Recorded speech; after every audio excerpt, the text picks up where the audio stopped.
camarades peuple d'Afrique, peuple du Burkina Faso, mes chers frères, c'est de l'AES.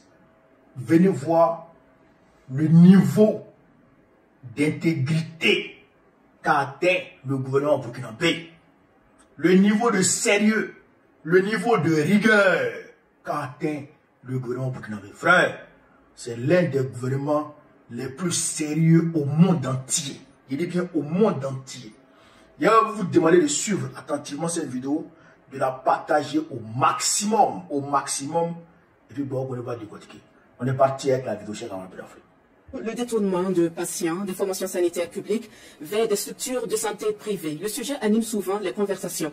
En tous les cas, le phénomène est bien réel au Burkina. Nous revenons donc ce soir sur cette dénonciation formulée par un patient du centre hospitalier régional du Kaya, plainte qui a abouti à la suspension de la directrice générale du CHR de ses fonctions par le Conseil des ministres, Maria Matandra. Tout serait parti d'une dénonciation faite courant 2025 venant du centre hospitalier régional de Kaya et faisant état d'une réorientation d'un malade vers une clinique privée de la place. Ce patient serait allé au CHR de Kaya pour une opération de la cataracte. La dénonciation nous informait de façon beaucoup plus précise de ce que ces malades, ces patients sont consultés au CHR, puis sont redirigés vers cette clinique de la place pour y être opéré, alors que les possibilités d'offrir ce type d'intervention au niveau de l'hôpital sont disponibles. Au reçu de cette dénonciation, nous avons immédiatement diligenté une équipe de l'inspection technique des services de santé qui s'est déportée au CHR de Kaya, qui a investigué, et au sortir de cette inspection technique, il est ressorti effectivement que le dysfonctionnement était avéré. Selon le ministre en charge de la Santé, le rapport de l'équipe d'inspection technique mentionne également que la direction générale du CHR avait effectivement été informée de la situation. Malgré les dénonciations verbales et écrites, aucune réaction de l'administration. La réaction qui était attendue n'a pas été celle que nous voulions, celle qui était prescrite, celle qui devrait véritablement permettre à un premier responsable, au regard en plus du contexte, de prendre ses responsabilités. L'administration est restée quelque peu dans une certaine inertie, ce qui fait que le traitement de la question n'a pas été celui qu'il devait être. Et c'est ainsi que la responsable du CHR de Kaya fait l'effet de cette pratique. Le rapport d'inspection a été formel, il a été très clair. Les soins sont possibles au niveau du CHR de Kaya, on peut y faire des cataractes. Alors, et face à cette situation, nous avons produit un rapport en conseil, nous avons rendu compte, et évidemment en proposant que le premier responsable, la directrice générale de cet hôpital, soit tout simplement relevée de ses fonctions, parce qu'il s'agit là véritablement d'un acte extrêmement grave de notre avis. Et pourtant, les textes en la matière sont clairs, selon toujours le ministre de la Santé, qui invite les directeurs généraux des hôpitaux à jouer pleinement leurs responsabilités. Lorsque vous êtes responsable et que vous êtes en face d'une telle situation, vous avez le devoir d'appliquer les textes, d'appliquer la réglementation. Vous pouvez tout simplement rendre compte à la hiérarchie et demander pourquoi pas tout simplement qu'une équipe de l'inspection technique des services de santé puisse venir sur le terrain. Mais même avant ça, en tant que responsable, vous disposez d'un arsenal de mesures qui peuvent vous permettre véritablement de prendre une décision. Et donc c'est le lieu pour moi, encore une fois, de lancer cet appel aux responsables, aux DG des hôpitaux, pour que chacune et chacun assume ses responsabilités. La santé est une question extrêmement stratégique pour le gouvernement. Les responsables, les DG des hôpitaux qui ne respecteraient pas, on va dire, la fonction qui leur a été confiée, se feront tout simplement appliquer un certain nombre de dispositions qui peuvent aller tout simplement jusqu'à la mise de fin des fonctions. Le chef du département de la santé précise, les populations sont libres de se faire consulter où elles veulent, cela que ce soit dans le privé, reconnu par le système de santé, que dans le centre de santé public. Robert Lucien Kargoubou insiste, les patients, encore moins leurs accompagnants, ne doivent se laisser influencer par certains agents de santé.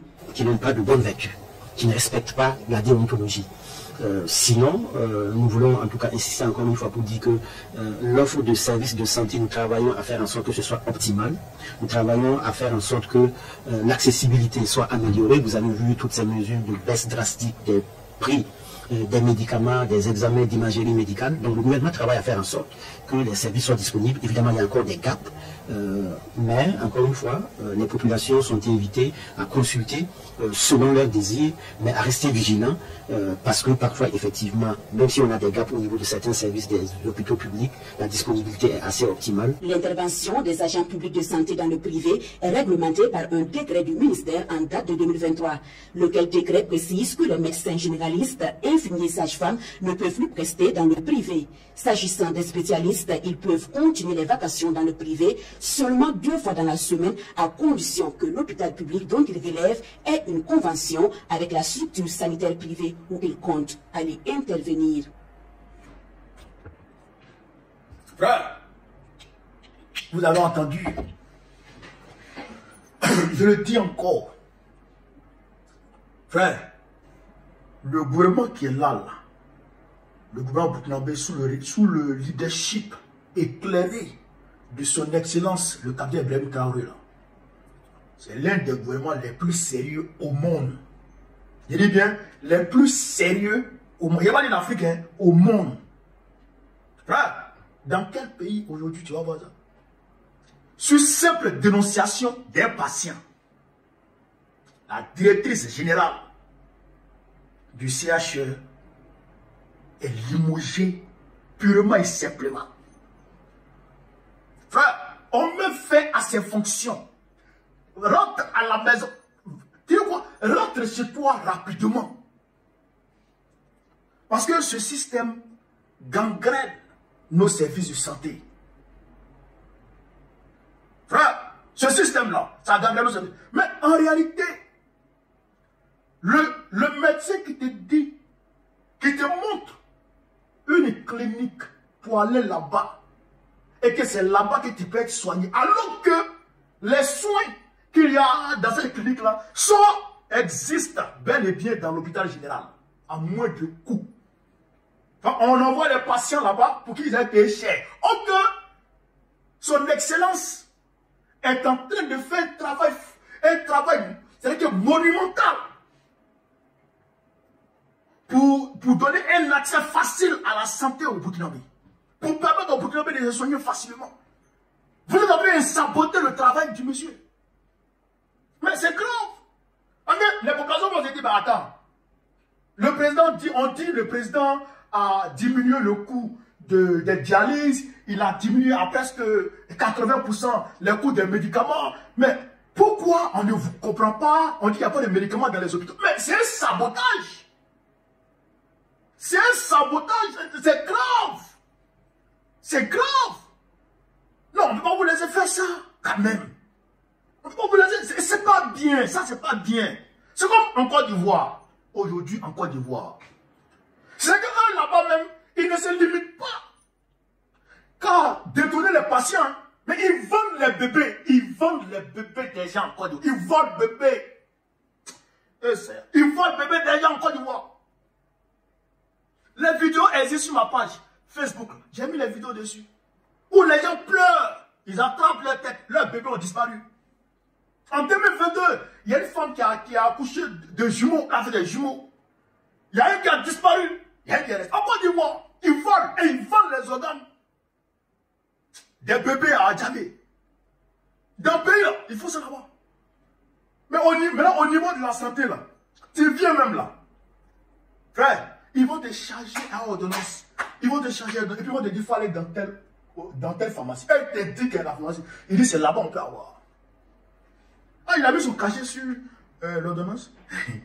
Ah, c'est là-bas tu vas voir. Tu ne vas jamais avoir sang. On va faire don de sang en Côte d'Ivoire. Tu as fait don de sang. En vrai. Mais il faut que tu aies malade. Il faut avoir problème. Il faut avoir anémie. Ou ton enfant va avoir anémie. Tu vas voir si tu vas avoir peau de sang. Ils ne vont pas te donner. Ils vont te vendre. Ils vont dire ça, tu vas quitter Abidjan. Il faut donner 15 000 ou 20 000. On va à Abidjan. Mais en Côte d'Ivoire, ce n'est pas la peine. Je voudrais saluer ce ministre. Je voudrais saluer le ministre Robert Jean-Claude Kargoubou. Je pense que c'est ça son nom. Monsieur le ministre, bon boulot. Bon boulot. Ouais, les bons ministres, ouais, les bons ministres. C'est les bons ministres qui sont là comme ça. Ouais, les bons ministres. Mais, chez nous là, Téné Brahma est ministre. Hein? Téné Brahma qui est là, vous avez vu les ministres. Comment un ministre de la Défense peut se lever pour aller dans le pays des gens, pour aller chercher des équipements de défense de son pays. Et quand il arrive là-bas, il dit aux dirigeants de ce pays-là, il leur demande de ne pas vendre les armes que lui il est venu acheter. Il leur demande de ne pas vendre ces mêmes armes-là à ses pays, à ses voisins. Et puis,